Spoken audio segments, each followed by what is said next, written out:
Many of you are surely wondering why I have summoned you at this hour. It's time for the big interview.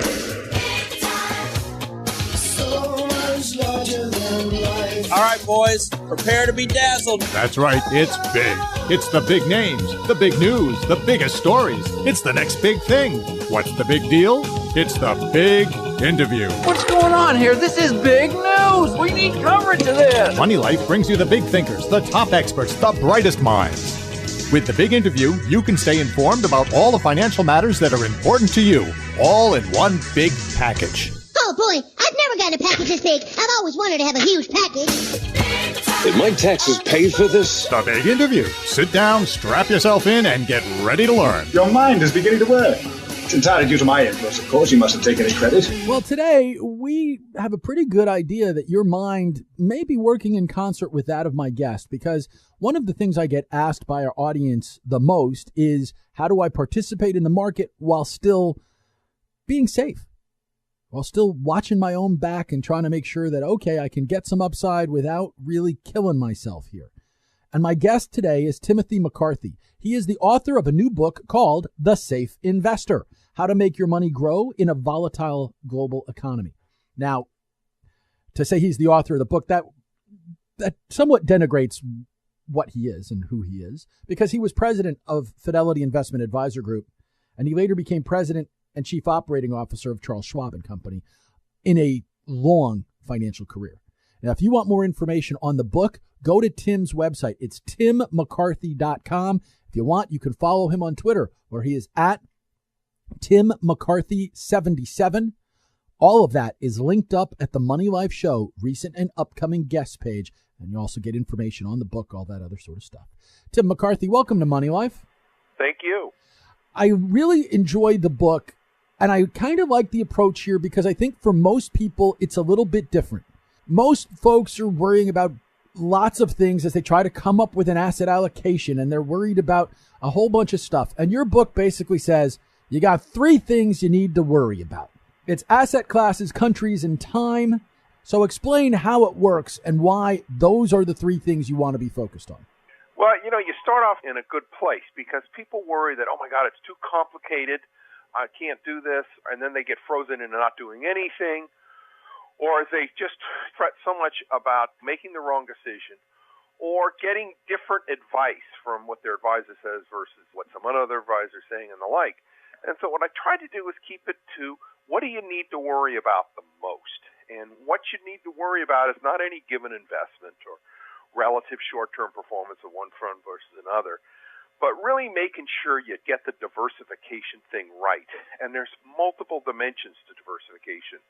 It's not only asset classes, but getting in some subclasses, getting in different styles as well, not just indexing, but not just active managers. And then likewise, most Americans have really missed out on the international growth and what areas to focus long-term on international growth.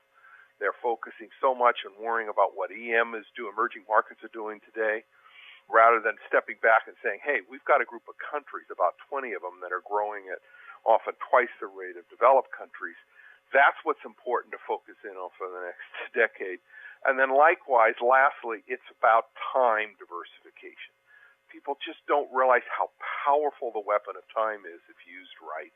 And that's not only long-term investing and staying investing, but trickle investing, I call it. A little bit each year for decades, and then only taking out a little bit each year for decades. That's powerful for decreasing risk. Those dimensions of diversification are what's really important. We're looking at those things being particularly important, but then you have to layer in the fact that you do have current events. When you start to talk about diversifying into countries, in a vacuum, it's really easy to make a compelling case for emerging markets. However, in today's news environment, a lot of people can't get themselves over the hump to do that. How do you factor in hey, this is good and this feels comfortable and this works with, this is what's happening in the market and in real life? Well, I think more than anything else, you have to take the attitude each day when you read the paper of strapping yourself to a mast and pouring wax in your ears. Because most of what goes on day to day, and it's even more so today than it was decades ago, because today we're bombarded, every minute with news on the market, most of what we're hearing does not really affect the next decade or two. You really have to stop worrying about this week, this month. And that's what the beauty of trickle investing does. You know, if you're only putting a little bit in each year for a couple of decades, and then only taking out what you need to live off of when you retire, what you see is the exact right time of buying one market versus another is just not important. Very interestingly, I took the last century and said, what would be the worst time to be fully invested? And that was obviously 1930.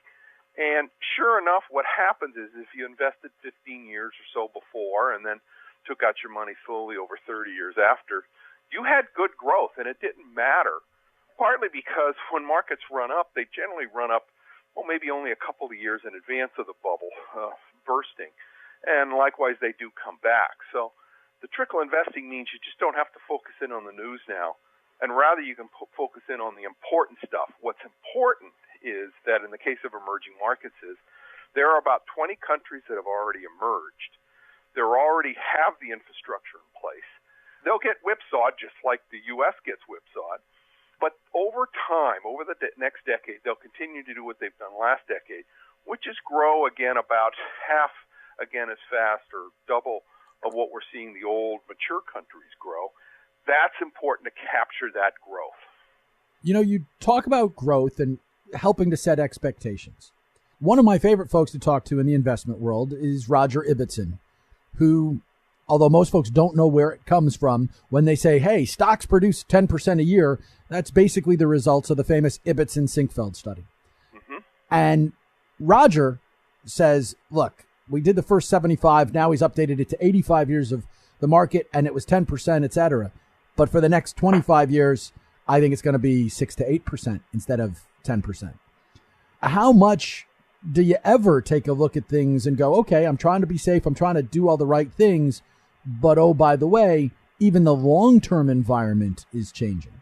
Well, I think that there's two extremely powerful and quite enduring trends this century, and Americans are often missing it. One is the fact that they should no longer, as we alluded to before, look at emerging markets as just the great unwashed, that within these 120 countries, there are about 20 countries that have emerged, they have an infrastructure in place, and that's going to be enduring and powerful. Their populations are around 15 to 20 years younger than the developed world, and they're turning in some powerful growth rates. And when you look at GDP, even by conservative estimates, GDP growth and size, we're looking already that, you know, these countries are almost a third of the total GDP.